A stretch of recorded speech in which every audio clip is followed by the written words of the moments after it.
É a mesma coisa, você precisa ter um pouco de conhecimento em linha de produção, né? A gente está aumentando a produção e talvez a gente deixe um pouquinho a qualidade.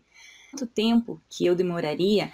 E eu estou começando ainda, então é um pouco mais que já está lá 3, 4 anos.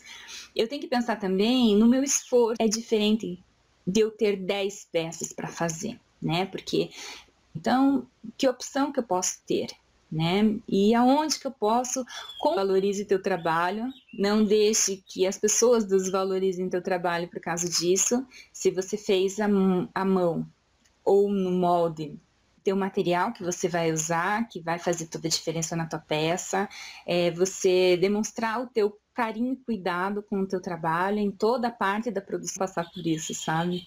E daí que foi feito no molde, e daí que foi feito na máquina, né?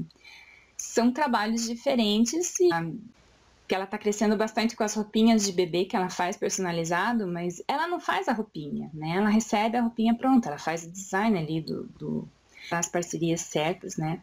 E daí que eu fiz na máquina de mostrar.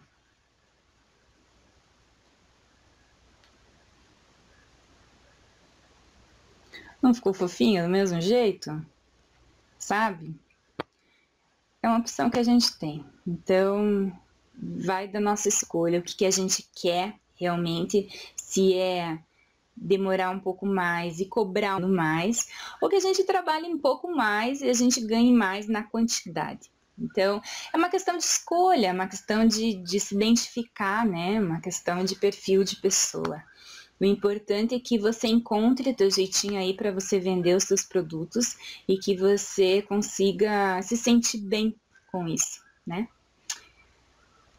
Fez a mão, fez a máquina. Compensa, né? O que é importante para você. E a gente se vê no próximo vídeo.